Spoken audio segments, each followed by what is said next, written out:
Right, sasa kuna hii vita kubwa ya chini chini ambayo inaendelea kati ya hawa masuperstar na hiki kizazi cha mwisho au kizazi Z nchini Tanzania. Hapa nazungumzia Gen Z na mastaa wa muziki nchini. Sasa moja kati ya watu ambao wamejikuta wanakuwa waathirika au wahanga wa hii vita ni mwanadada Wema Sepetu, moja kati ya wasanii au wanadada ambao washawahi kupendwa sana na mashabiki mpaka kufikia hatua ya kupewa jina la Tanzania Sweetheart. Sasa leo hii hutoamini macho yako, mwanadada Wema Sepetu akisema chochote tu kupitia ukurasa wake wa Instagram, matusi anayoporomoshewa sio ya nchi hii mzee.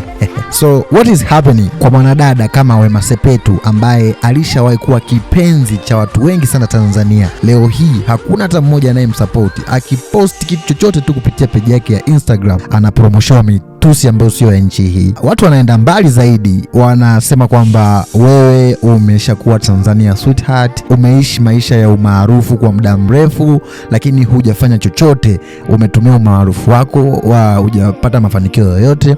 Watoto wadogo wanakukuta kwenye game akina Nana Dolls, wanajenga mijengo ya kutisha lakini wewe hupo tu, hata kwako huna. And of course ukiangalia baadhi ya vitu ambavyo vinazungumzwa na mashabiki kama vina ukweli fulani, kwa sababu Wema Sepetu has been in this industry for years, since 2006 alivyoshinda Miss Tanzania, lakini mpaka sasa hivi, na amekuwa kwenye industry ya uigizaji kwa muda mrefu.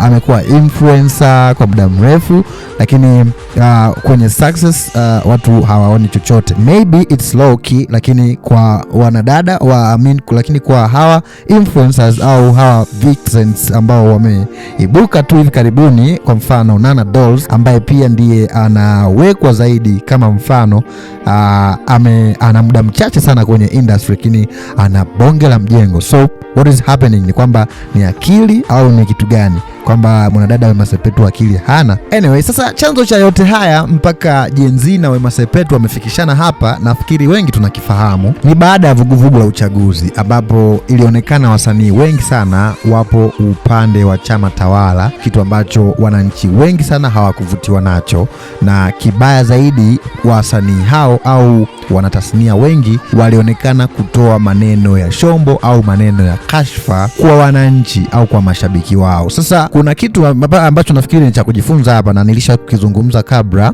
kwamba mwanasanaa au msanii kazi yake ni muziki ambao anategemea mashabiki ndio wanunue muziki wake, waingie kwenye show, wa stream kwenye platforms zake mbalimbali.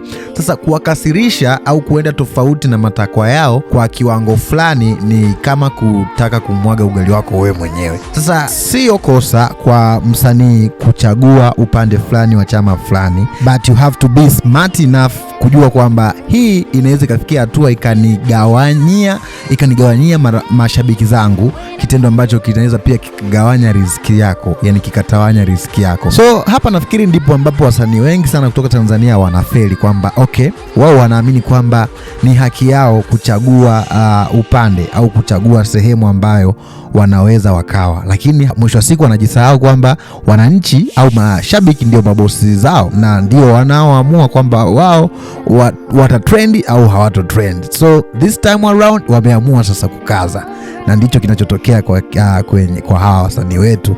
Mpaka leo tumemwona bosi wa EFM Majizo amejitoa mhanga na kuwazungumzia pamoja na kuwaombea msamaha wasanii kwamba bwana, hebu hii bato basi iishe jamani. Hii ni platform ambayo imeajili watu wengi na nini. Though tumeona response ya watu still kwenye comment watu wamekaza. So it is what it is. Kwa upande wa Wema, ushauri wangu ni kwamba she need to be smart and wise, kwa sababu maneno ambayo yanazungumzwa kwenye Instagram au comments ambazo watu wanakuja wanakutukana na nini, sometimes ukikaa kimya haikupunguzi chochote. Wazungu wanasema kwamba if you can't help me at least don't break me. Yani kama huwezi kunisaidia basi at least pia usinizuie kwenye haso zangu, niache basi niendelee kufanya ambacho nakifanya. Kama hutaki kunishika mkono, end of the day niache nipite huko mbele, nitapata hata mtu atanishika mkono. Sasa hiki ndicho kitu ambacho kinatokea kwa Gen Z na Wema. Wema ameshindwa kutoa support kwa Gen Z juu ya kitu ambacho wanakihitaji, basi at least asiwazuilie au asiwacheke na kuwakashifu kama anavyofanya kwenye kwenye page yake ya Instagram. That's too off kwa yeye kama msanii, na ni kitu ambacho mwisho wake unaweza ukawa sio mzuri kwake. That's my advice. Mimi ni the baddest boy Mbabe in town, Duncan99. Usahau kusubscribe, lakini pia usahau kuacha comment, maoni yako ni yapi. Natumia Duncan99 Instagram. Thank you.